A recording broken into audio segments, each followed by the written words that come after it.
1984 by George Orwell. Part 3, Chapter 3. There are 3 stages in your reintegration, said O'Brien. There is learning, there is understanding, and there is acceptance. It is time for you to enter upon that second stage.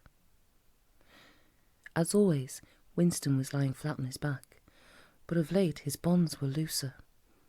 They still held him to the bed, but he could move his knees a little and could turn his head from side to side and raise his arms from the elbow.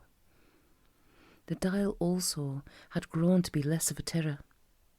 He could evade its pangs if he was quick-witted enough. It was chiefly when he showed stupidity that O'Brien pulled the lever. Sometimes they got through a whole session without use of the dial. He could not remember how many sessions there had been. The whole process seemed to stretch out over a long, indefinite time. Weeks, possibly. And the intervals between the sessions might sometimes have been days, sometimes only an hour or two. As you lie there, said O'Brien, you have often wondered, you have even asked me, why the Ministry of Love should expend so much time and trouble on you. And when you were free, you were puzzled by what was essentially the same question. You could grasp the mechanics of the society you lived in, but not its underlying motives. Do you remember writing in your diary, I understand how, I do not understand why? It was when you thought about why that you doubted your own sanity. You have read the book, Goldstein's book, or parts of it at least. Did it tell you anything that you did not know already? You have read it, said Winston. I wrote it. That is to say, I collaborated in writing it. No book is produced individually, as you know. Is it true, what it says? A description, yes. The programme it sets forth is nonsense, the secret accumulation of knowledge, a gradual spread of enlightenment, ultimately a proletarian rebellion, the overthrow of the party. You foresaw yourself that is what it would say. It's all nonsense. The proletarians will never revolt, not in 1,000 years or 1,000,000. They cannot.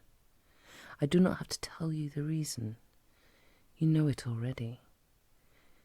If you have ever cherished any dreams of violent insurrection, you must abandon them. There is no way in which the party can be overthrown. The rule of the party is forever. Make that the starting point of your thoughts. He came closer to the bed. Forever, he repeated. And now let us get back to the question of how and why. You understand well enough how the party maintains itself in power. Now tell me why we cling to power. What is our motive? Why should we want power? Go on, speak, he added as Winston remained silent. Nevertheless, Winston did not speak for another moment or two. A feeling of weariness had overwhelmed him. The faint, mad gleam of enthusiasm had come back into O'Brien's face. He knew in advance what O'Brien would say, that the party did not seek power for its own ends, but only for the good of the majority, that it sought power because men in the mass were frail, cowardly creatures who could not endure liberty or face the truth, and must be ruled over and systematically deceived by others who were stronger than themselves. That the choice for mankind lay between freedom and happiness, and that for the great bulk of mankind, happiness was better. That the party was the eternal guardian of the weak, a dedicated sect doing evil that good might come, sacrificing its own happiness to that of others. The terrible thing, thought Winston, the terrible thing was that when O'Brien said this, he would believe it. You could see it in his face. O'Brien knew everything. 1,000 times better than Winston, he knew what the world was really like, in what degradation the mass of human beings lived, and by what lies and barbarities the party kept them there. He had understood it all, weighed it all, and it made no difference. All was justified by the ultimate purpose. What can you do, thought Winston, against a lunatic who is more intelligent than yourself, who gives your arguments a fair hearing, and then simply persists in his lunacy? "You're ruling over us for our own good," he said feebly. "You believe that human beings are not fit to govern themselves, and therefore—" He started and almost cried out. A pang of pain had shot through his body. O'Brien had pushed the lever of the dial up to 35. "That was stupid, Winston, stupid," he said. "You should know better than to say a thing like that." He pulled the lever back and continued. "Now I will tell you the answer to my question. It is this. The party seeks power entirely for its own sake. We are not interested in the good of others. We are interested solely in power, not wealth or luxury or long life or happiness. Only power, pure power. What pure power means you will understand presently. We are different from all the oligarchies of the past in that we know what we are doing. All the others, even those who resembled ourselves, were cowards and hypocrites.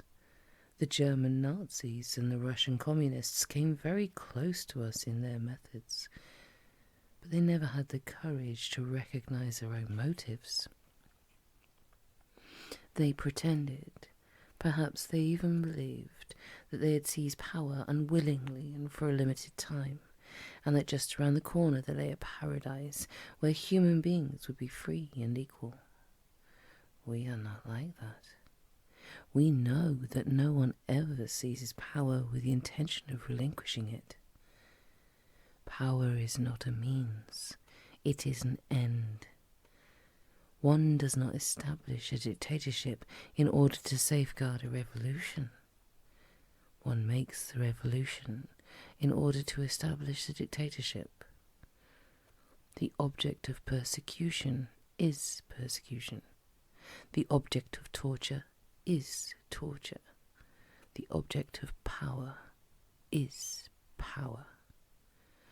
Now do you begin to understand me?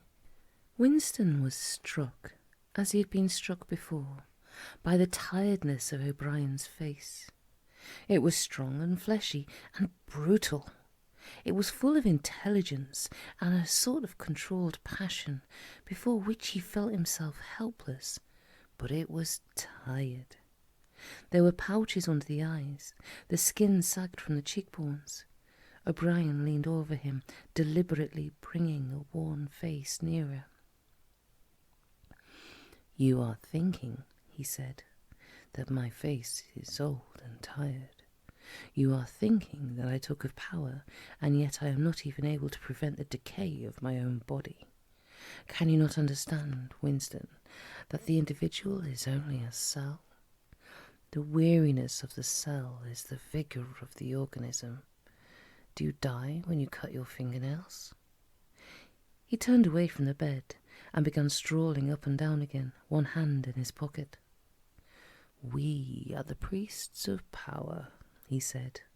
"God is power, but at present power is only a word so far as you're concerned. It is time for you to gather some idea of what power means.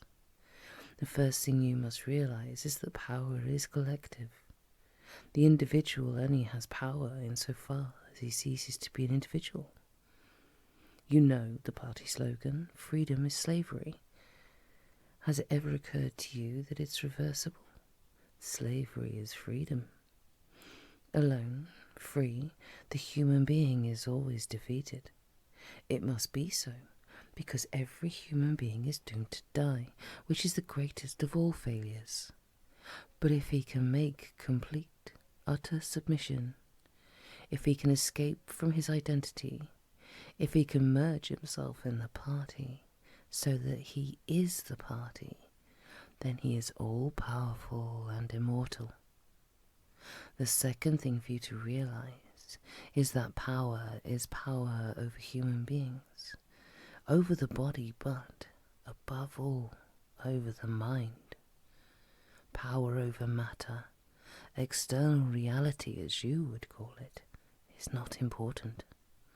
Already our control over matter is absolute.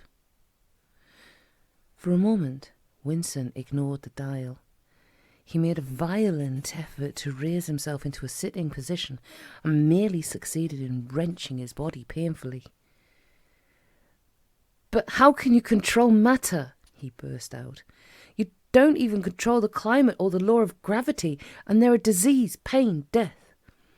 O'Brien silenced him by a movement of his hand. "We control matter because we control the mind. Reality is inside the skull. You will learn that by degrees, Winston. There is nothing that we could not do. Invisibility, levitation, anything. I could float off this floor like a soap bubble if I wished to. I do not wish to because the party does not wish it. You must get rid of those 19th century ideas about the laws of nature. We make the laws of nature." "But you do not. You are not even masters of this planet. What about Eurasia and East Asia? You have not conquered them yet." "Unimportant. We shall conquer them when it suits us. And if we do not, what difference would it make? We can shut them out of existence. Oceania is the world." "But if the world itself is only a speck of dust, and man is tiny, helpless. How long has he been in existence? For millions of years the earth was uninhabited." "Nonsense. The earth is as old as we are. No, older. How could it be older? Nothing exists except through human consciousness."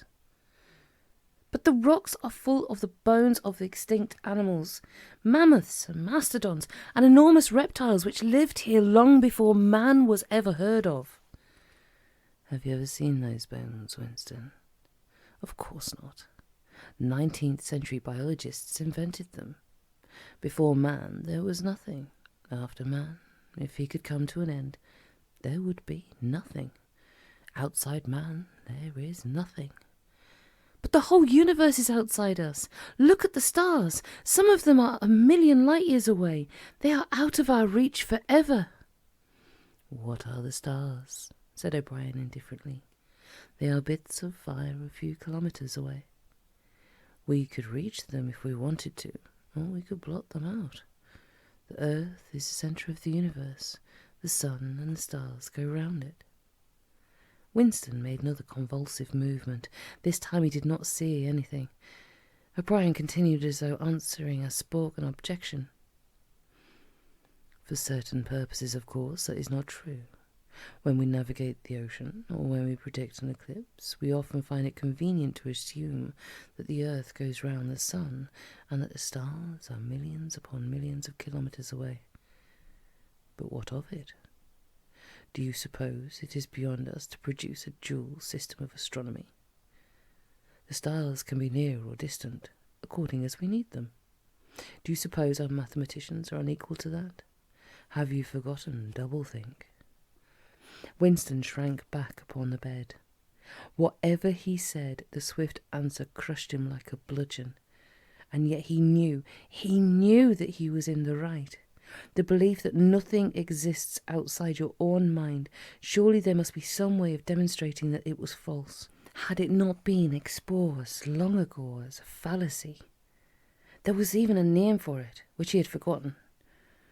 A faint smile twitched at the corners of O'Brien's mouth as he looked down at him. "I told you, Winston," he said, "that metaphysics is not your strong point. The word you're trying to think of is solipsism. But you are mistaken. This is not solipsism. Collective solipsism, if you would like. But that is a different thing. In fact, the opposite thing. All this is a digression," he added in a different tone. "The real power, the power we have to fight for night and day, is not power over things, but over men. He paused and for a moment assumed again his air of a schoolmaster questioning a promising pupil. How does one man assert his power over another, Winston? Winston thought. By making him suffer, he said. Exactly. By making him suffer. Obedience is not enough. Unless he is suffering, how can you be sure that he is obeying your will and not his own? Power is inflicting pain and humiliation. Power is in tearing human minds to pieces and putting them together again in new shapes of your own making. Do you begin to see, then, what kind of world we are creating? It is the exact opposite of the stupid hedonistic utopias that the old reformers imagined. A world of fear and treachery is torment.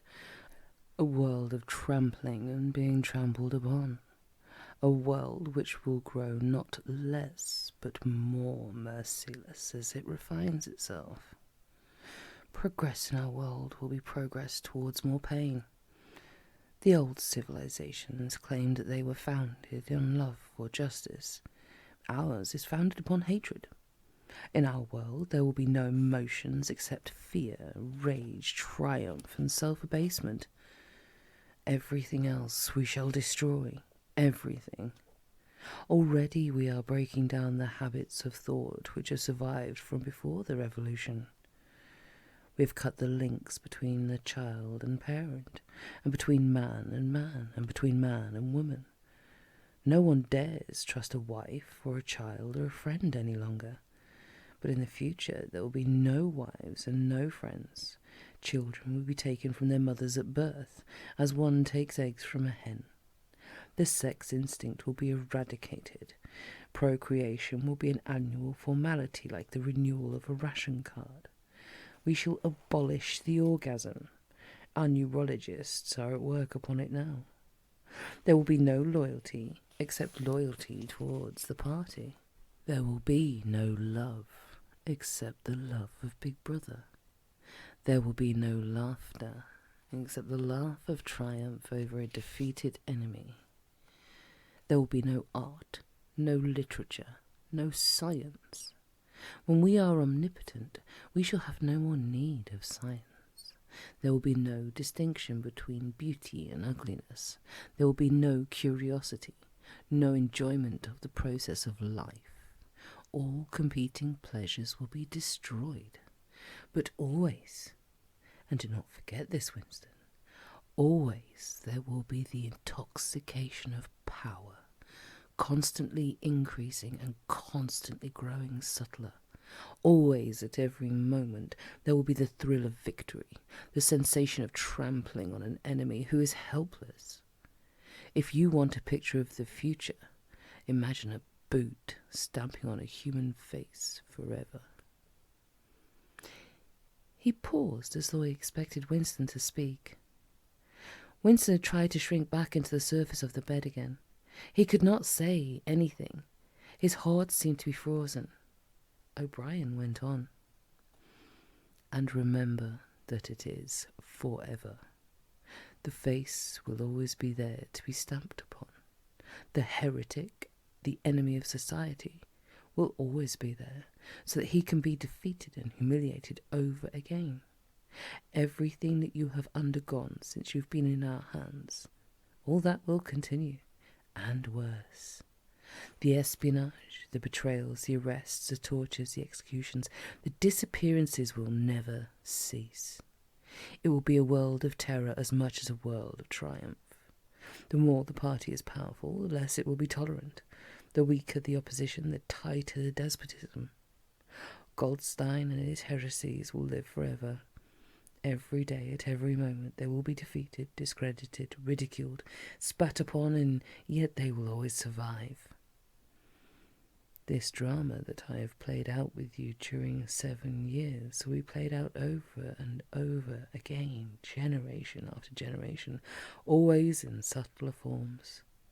Always we shall have the heretic here at our mercy, screaming with pain, broken up, contemptible, and in the end utterly penitent, saved from himself crawling to our feet of his own accord. That is the world we are preparing, Winston. A world of victory after victory, triumph after triumph after triumph, an endless pressing, pressing, pressing upon the nerve of power. You are beginning, I can see, to realize what the world will be like. But in the end, you will do more than understand it. You will accept it, welcome it, become part of it.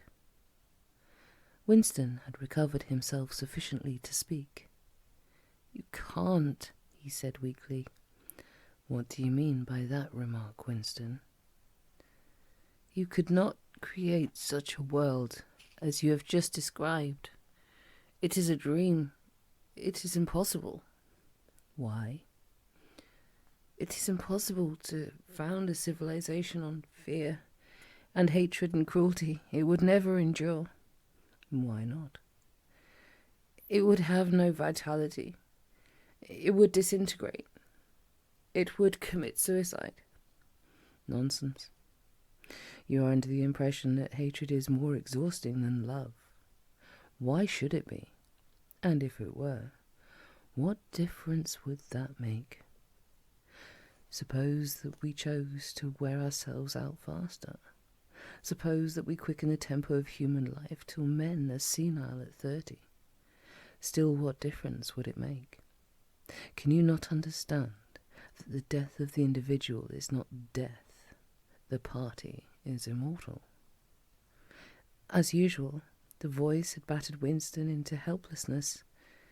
Moreover, he was in dread that if he persisted in his disagreement, O'Brien would twist the dial again. And yet he could not keep silent. Feebly, without arguments, with nothing to support him except his inarticulate horror of what O'Brien had said, he turned to the attack. "I don't know. I don't care. Somehow you will fail. Something will defeat you. Life will defeat you." "We control life, Winston, at all its levels. You are imagining that there is something called human nature which will be outraged by what we do and will turn against us. But we create human nature. Men are infinitely malleable. Or perhaps you have returned to your old idea that the proletarians or the slaves will arise and overthrow us. Put it out of your mind. They are helpless, like the animals. Humanity is the party, the others are outside, irrelevant." "I don't care. In the end they will beat you. Sooner or later they will see you for what you are, and then they will tear you to pieces." "Do you see any evidence that that is happening, or any reason why it should?" "No, I believe it. I know that you will fail. There is something in the universe, I don't know, some spirit, some principle that you will never overcome." "Do you believe in God, Winston?" "No." "Then what is it, this principle that will defeat us?" "I don't know. The spirit of man." "And do you consider yourself a man?" "Yes." "If you are a man, Winston, you are the last man. Your kind is extinct. We are the inheritors. Do you understand that you are alone? You are outside history. You are non-existent." His manner changed, and he said more harshly, "And you consider yourself morally superior to us, with our lies and our cruelty?" "Yes, I consider myself superior." O'Brien did not speak. Two other voices were speaking. After a moment, Winston recognized one of them as his own. It was a soundtrack of the conversation he had had with O'Brien on the night when he had enrolled himself in the Brotherhood. He heard himself promising to lie, to steal, to forge, to murder, to encourage drug-taking and prostitution, to disseminate venereal diseases, to throw vitriol in a child's face. O'Brien made a small impatient gesture, as though to say that the demonstration was hardly worth making. Then he turned a switch and the voices stopped. "Get up from that bed," he said. The bonds had loosened themselves. Winston lowered himself to the floor and stood up unsteadily. "You are the last man," said O'Brien. "You are the guardian of the human spirit. You shall see yourself as you are. Take off your clothes." Winston undid the bit of string that held his overalls together. The zip fastener had long since been wrenched out of them. He could not remember whether at any time since his arrest he had taken off all of his clothes at one time. Beneath the overalls his body was looped with filthy yellowish rags, just recognisable as the remnants of underclothes. As he slid them to the ground, he saw that there was a 3-sided mirror at the far end of the room. He approached it and then stopped short. An involuntary cry had broken out of him. "Go on," said O'Brien. "Stand between the wings of the mirror. You shall see the side view as well." He had stopped because he was frightened. A bowed, grey-coloured, skeleton-like thing was coming towards him. Its actual appearance was frightening, and not merely the fact that he knew it to be himself. He moved closer to the glass. The creature's face seemed to be protruded because of its bent carriage. A forlorn jailbird's face with a knobby forehead running back into a bald scalp, a crooked nose, and battered-looking cheekbones above which his eyes were fierce and watchful. The cheeks were seamed, the mouth had a drawn-in look. Certainly it was his own face, but it seemed to him that it had changed more than he had changed inside. The emotions it registered would be different from the ones he felt. He had gone partially bald. For the first moment he had thought that he had gone grey as well, but it was only the scalp that was grey. Except for his hands and a circle of his face, his body was grey all over with ancient ingrained dirt. Here and there under the dirt there were the red scars of wounds, and near the ankle the varicose ulcer was an inflamed mass with flakes of skin peeling off it. But the truly frightening thing was the emaciation of his body. The barrel of the ribs was as narrow as that of a skeleton. His legs had shrunk so that the knees were thicker than the thighs. He saw now what O'Brien had meant about seeing the side view. The curvature of the spine was astonishing. The thin shoulders were hunched forward so as to make a cavity of the chest. The scraggy neck seemed to be bending double under the weight of the skull. At a guess he would have said that it was the body of a man of 60 suffering from some malignant disease. "You have thought sometimes," said O'Brien, "that my face, the face of a member of the inner party, looks old and worn. What do you think of your own face?" He seized Winston's shoulder and spun him round so that he was facing him. "Look at the condition you are in," he said.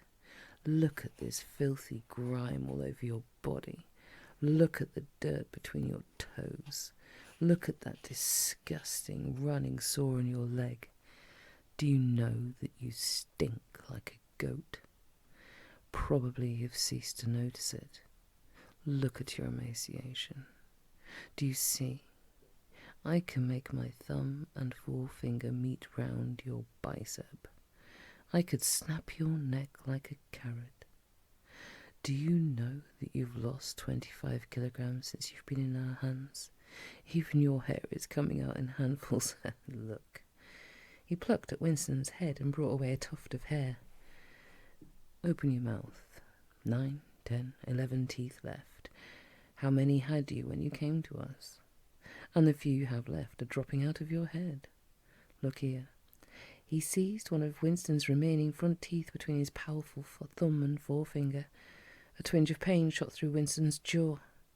O'Brien had wrenched a loose tooth out by the roots. He tossed it across the cell. "You are rotting away," he said. "You are falling to pieces. What are you? A bag of filth. Now turn around and look into that mirror again. Do you see that thing facing you? That is the last man. If you are human, that is humanity. Now put your clothes on again. Winston began to dress himself with slow, stiff movements. Until now he had not seemed to notice how thin and weak he was.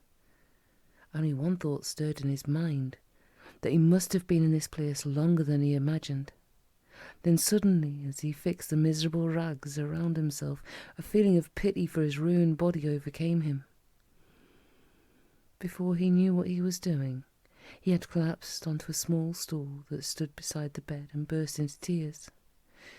He was aware of his ugliness, his gracelessness, a bundle of bones in filthy underclothes, sitting weeping in the harsh white light, but he couldn't stop himself. O'Brien laid a hand on his shoulder, almost kindly. "It will not last forever," he said. "You can escape from it whenever you choose. Everything depends on yourself." You did it," sobbed Winston. "You reduced me to this state." "No, Winston. You reduced yourself to it. This is what you accepted when you set yourself up against the party. It was all contained in that first act. Nothing has happened that you did not foresee." He paused and then went on.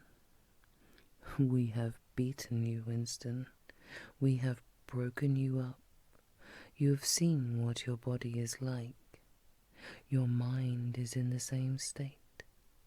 I do not think there can be much pride left in you. You have been kicked, flogged and insulted. You have screamed with pain. You have rolled on the floor in your own blood and vomit. You have whimpered for mercy. You have betrayed everybody and everything. Can you think of a single degradation that has not happened to you?" Winston had stopped weeping, though the tears were still oozing out of his eyes. He looked up at O'Brien. "I have not betrayed Julia," he said. O'Brien looked down at him thoughtfully. "No," he said. "No, that is perfectly true. You have not betrayed Julia."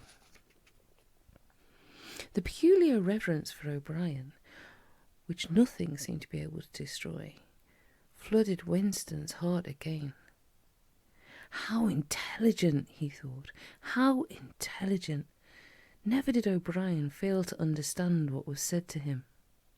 Anyone else on earth would have answered promptly that he had betrayed Julia, for what was there that they had not screwed out of him under the torture? He had told them everything he knew about her, her habits, her character, her past life. He had confessed in the most trivial detail everything that had happened at their meetings, all that he had said to her and she to him, their black market meals, their adulteries, their vague plottings against the party, everything. And yet, in the sense in which he intended the word, he had not betrayed her. He had not stopped loving her. His feelings towards her had remained the same. O'Brien had seen what he meant without the need for explanation.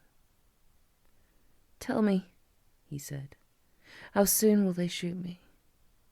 "It might be a long time," said O'Brien. "You are a difficult case, but don't give up hope. Everyone is cured sooner or later. In the end, we shall shoot you."